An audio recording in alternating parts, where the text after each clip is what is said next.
പ്രിയമുള്ളവരെ നമസ്കാരം. ഞാൻ പി ജിജീഷ്. ഇന്ന് കൊളീജിയം എന്താണെന്ന് നമുക്ക് പരിശോധിക്കാം. ഭരണഘടനാ കോടതികളിലെ, അതായത് ഹൈക്കോടതിയിലെയും സുപ്രീം കോടതിയിലെയും ന്യായാധിപരെ നിയമിക്കുന്നതിന് വേണ്ടി നിലവിൽ നമ്മുടെ രാജ്യത്തുള്ള സംവിധാനത്തിനാണ് കൊളീജിയം എന്ന് പറയുന്നത്. ഇത് ഭരണഘടനയിലെങ്ങും എഴുതി വച്ചിട്ടുള്ള സംവിധാനമല്ല കേട്ടോ. സുപ്രീം കോടതി വിവിധ വിധികളിലൂടെ രൂപപ്പെടുത്തിയ കോടതിയുടെ ജുഡീഷ്യറിയുടെ സ്വാതന്ത്ര്യം നിലനിൽക്കുന്ന തരത്തിലുള്ള നിയമനമെന്ന് സ്വയം കരുതുന്ന സംവിധാനമാണ് കൊളീജിയം. ചുരുക്കി പറഞ്ഞാൽ നമ്മുടെ നാട്ടിൽ ഭരണഘടനാ കോടതികളിലേക്കുള്ള ന്യായാധിപരെ നിയമിക്കുന്നത് ഈ ന്യായാധിപർ തന്നെ വിവിധ കോടതി വിധികളിലൂടെ ഉണ്ടാക്കിയെടുത്ത ഒരു സംവിധാനത്തിലൂടെ അവർ തന്നെയാണ്. ന്യായാധിപരെ തിരഞ്ഞെടുക്കുന്നത് ന്യായാധിപർ തന്നെയാണ് എന്ന് സാരം. സുപ്രീം കോടതിയിലെ ജഡ്ജിമാരെ തിരഞ്ഞെടുക്കുന്നത് ഭരണഘടനയിലെ 124 വകുപ്പ് അനുസരിച്ചാണ്. 124(2) ഇങ്ങനെയാണ് പറയുന്നത്: Every judge of the Supreme Court shall be appointed by the President after consultation with such of the judges of the Supreme Court and of the High Courts in the states as the President may deem necessary. അതായത് supreme കോടതിയിലെ ന്യായാധിപരുമായുള്ള കൂടിയാലോചനകൾക്ക് ശേഷം പ്രസിഡൻ്റാണ് supreme കോടതി ജഡ്ജിമാരെ നിയമിക്കുന്നത് എന്നാണ് ഭരണഘടനയിൽ പറഞ്ഞിട്ടുള്ളത്. അതുപോലെ തന്നെ ഹൈക്കോടതി ജഡ്ജിമാരെ നിയമിക്കുന്നത് ഭരണഘടനയുടെ അനുച്ഛേദം 217 അനുസരിച്ച് അതാത് സംസ്ഥാനത്തെ ഗവർണറോടും ഹൈക്കോടതി ചീഫ് ജസ്റ്റിസിനോടും ചീഫ് ജസ്റ്റിസ് ഓഫ് ഇന്ത്യയോടും കൂടിയാലോചനകൾക്ക് ശേഷം പ്രസിഡൻ്റാണ്. ഭരണഘടന കൺസൾട്ടേഷൻ എന്ന വാക്കാണ് ഉപയോഗിക്കുന്നത്. ഈ കൺസൾട്ടേഷൻ എന്ന വാക്കിൻ്റെ അർത്ഥം എന്താണെന്ന് ഭരണഘടനയിൽ ഒരിടത്തും വിവരിക്കുന്നില്ല. കൊളീജിയം എന്ന സംവിധാനത്തെക്കുറിച്ചും ഭരണഘടനയിൽ പരാമർശമൊന്നുമില്ല.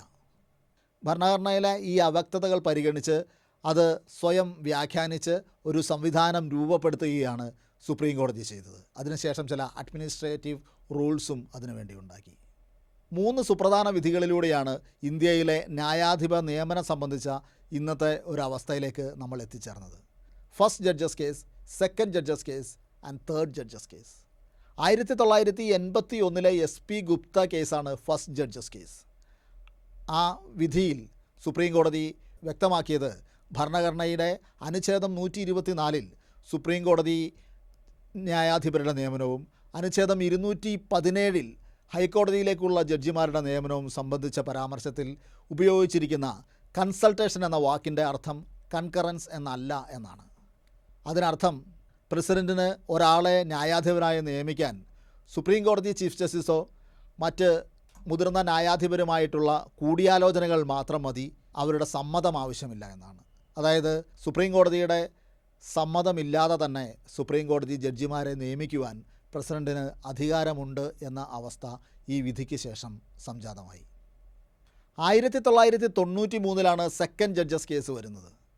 ഈ കേസിൽ സുപ്രീം കോടതി ഫസ്റ്റ് ജഡ്ജസ് കേസിലെ വിധി തിരുത്തി എഴുതി. കോടതി കൃത്യമായി പറഞ്ഞു കൺസൾട്ടേഷൻ എന്ന വാക്കിൻ്റെ അർത്ഥം കൺകറൻസ് എന്ന് തന്നെയാണ് എന്ന്.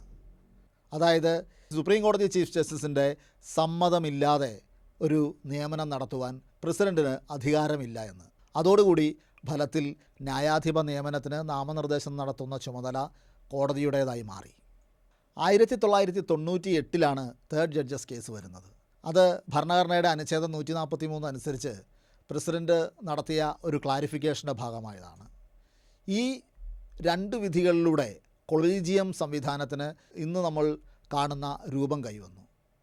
തേർഡ് ജഡ്ജസ് കേസിൽ സുപ്രീം കോടതി വ്യക്തമാക്കിയ കാര്യം ചീഫ് ജസ്റ്റിസും സുപ്രീം കോടതിയിലെ ഏറ്റവും മുതിർന്ന മറ്റ് 4 ന്യായാധിപരും ചേർന്നതായിരിക്കണം സുപ്രീം കോടതി കൊളീജിയം എന്നാണ്. ഹൈക്കോടതികളിലേക്കുള്ള നിയമനവും ഇത്തരത്തിലുള്ള കൊളീജിയത്തിൻ്റെ നാമനിർദ്ദേശത്തിൻ്റെ അടിസ്ഥാനത്തിലായിരിക്കും എന്ന് പറഞ്ഞു.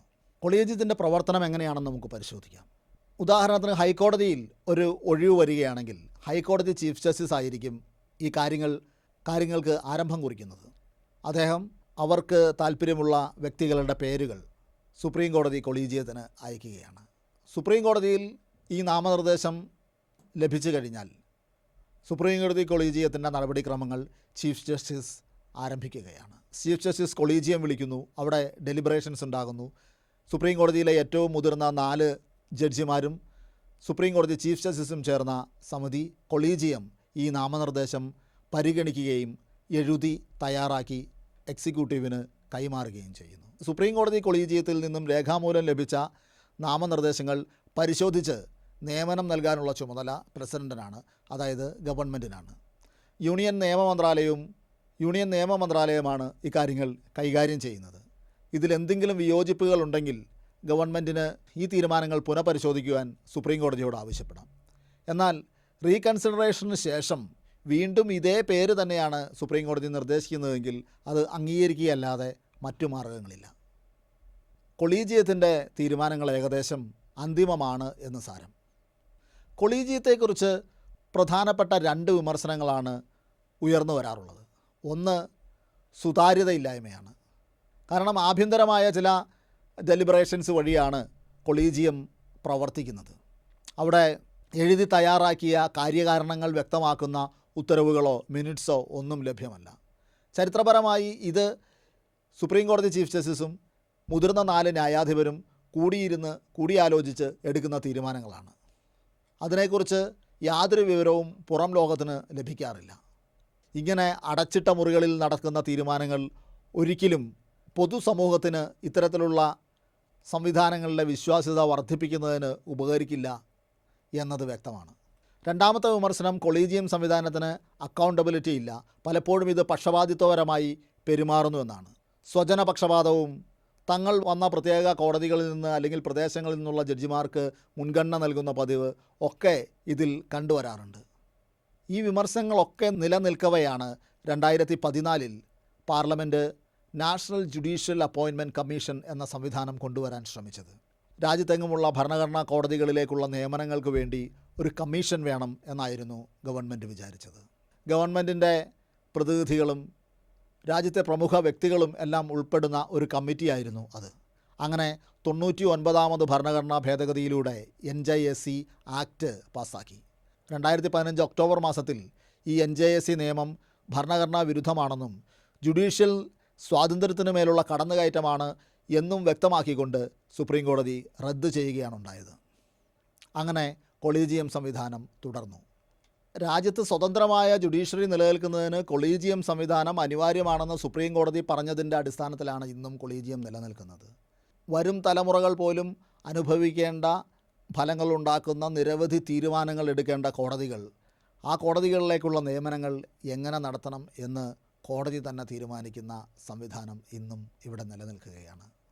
ജീവത്തായ ഒരു ജനാധിപത്യ സംവിധാനത്തിന് കീഴിൽ ജഡ്ജിമാരെ ആര് നിയമിക്കുന്നു എന്നത് മാത്രമല്ല, എങ്ങനെയാണ് ജഡ്ജി നിയമനം നടക്കുന്നത് എന്ന പ്രക്രിയയ്ക്കും വളരെയധികം പ്രാധാന്യമുണ്ട്.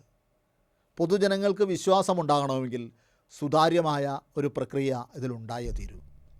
ആരെയൊക്കെയാണ് സുപ്രീം കോടതിയിലേക്ക്, ഹൈക്കോടതിയിലേക്ക് ജഡ്ജിമാരായി പരിഗണിക്കുന്നത്, അവരുടെ പശ്ചാത്തലം എന്തൊക്കെയാണ്, അവർ ജഡ്ജിമാരായിരുന്നെങ്കിൽ നേരത്തെ എഴുതിയിട്ടുള്ള വിധികൾ, പ്രധാനപ്പെട്ട വിധികൾ എന്തൊക്കെയാണ്, അവർ പിന്തുടർന്നു വരുന്ന നിയമവൈജ്ഞാനിക പാരമ്പര്യം എന്താണ്, അവരുടെ ആശയാദർശങ്ങൾ ഏത് തരത്തിലുള്ളതാണ്, അവർക്കെതിരെ എന്തെങ്കിലും ആരോപണങ്ങൾ ഉണ്ടായിട്ടുണ്ടോ, എന്തെങ്കിലും അന്വേഷണം നേരിടുന്നുണ്ടോ, ഇങ്ങനെയുള്ള കാര്യങ്ങളൊക്കെ പരസ്പരം പരസ്യമായി മനസ്സിലാക്കാനും വിലയിരുത്തുവാനും പൊതുജനത്തിന് അറിയുവാനും കഴിയുന്ന ഒരു സംവിധാനത്തിന് മാത്രമേ ഒരു ജനാധിപത്യ പ്രക്രിയയ്ക്കകത്ത് ജഡ്ജിമാരെ നിയമിക്കുന്ന രീതിയിൽ വിശ്വാസ്യത കൊണ്ടുവരാൻ കഴിയൂ.